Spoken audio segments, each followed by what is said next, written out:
আসসালামু আলাইকুম। আপনারা সবাই কেমন আছেন? আশা করি সকলে ভালো আছেন। আজকে বৃহস্পতিবার আমাদের এইখানে ছোটোখাটো গ্রাম্য বাজার। আমাদের বাড়ির পাশেই হেঁটে হেঁটে বাজারে চলে আসলাম। বেশ অনেক সবজি উঠেছে শীতের। আজকে প্রথম শীতের ফুলকপি, সিম আমাদের এই ছোট গ্রাম্য বাজারে উঠেছে।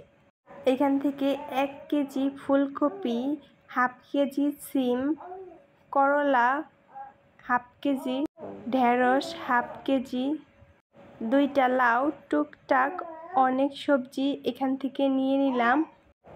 জলপাইও উঠেছে, এখন কিন্তু জলপাইয়ের সিজন। জলপাইয়ের আচার বানানোর অন্য আরেক দিন আপনাদেরকে জলপাইয়ের আচার বানিয়ে শেয়ার করব। দেখতেই পাচ্ছেন কত ফ্রেশ শাক সবজি তরতাজা। শীতের সবজি বলে কথা। আমি কিন্তু আগে থেকেই ফুলকপির ডাঁটা খেতে পছন্দ করি, তাই ফুলকপির ফুলসহ ডাঁটাও আমার আম্মু নেয়, আমি ডাঁটা খাই। পরিষ্কার পানিতে 2 থেকে 3 বার ফুলকপিগুলো ভালো করে ধুয়ে নিচ্ছি।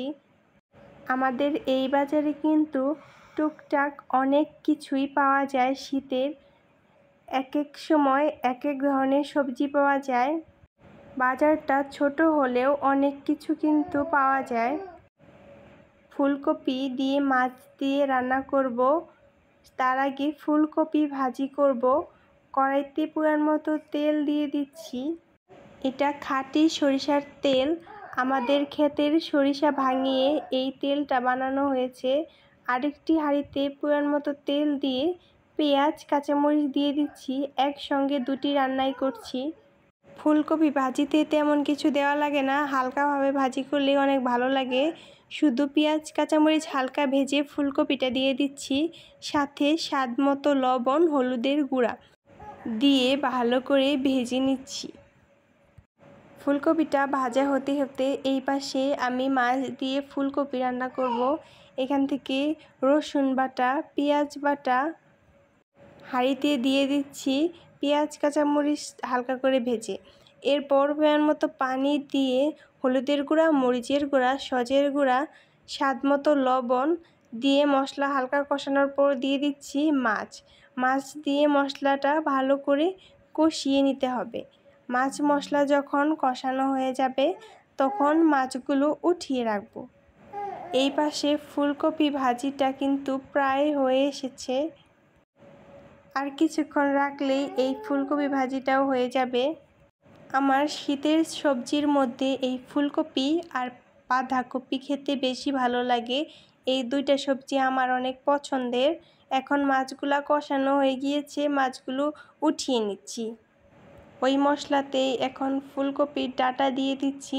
ফুলকপির ডাঁটাগুলো সিদ্ধ হতে সময় লাগে, তাই আগে দিয়ে দিচ্ছি। এইখানে ফুলকপি ভাজিও কিন্তু হয়ে গিয়েছে। ডাঁটাগুলো 10 মিনিট রান্না করার পর এখন দিয়ে দিচ্ছি কপি।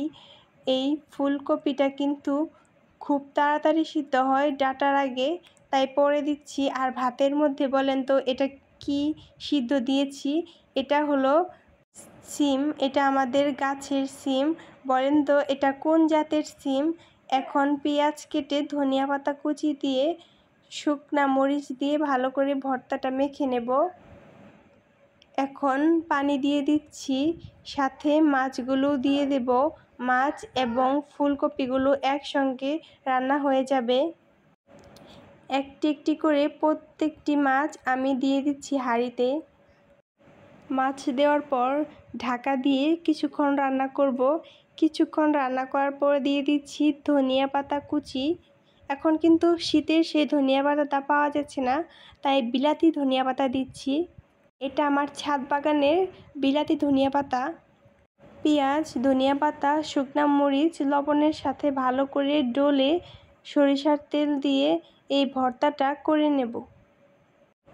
এমনি সিমের থেকে এই বড় সিম ভর্তাটা খেতে অনেক বেশি মজা লাগে এবং অনেক বেশি আঠালো হয়। সব কিছু প্রায় রান্না শেষ, এখন আমি খেতে বসবো। মাটির থালায় গরম গরম ভাত, সাথে সিম ভর্তা, ফুলকপি ভাজি। এই ভর্তা আর ফুলকপি ভাজি দিয়েই কিন্তু আমার প্রায় অর্ধেক ভাত খাওয়া শেষ। এখন ফুলকপি দিয়ে মাছের তরকারিটা খেয়ে দেখব, এটা অনেক বেশি মজা ছিল।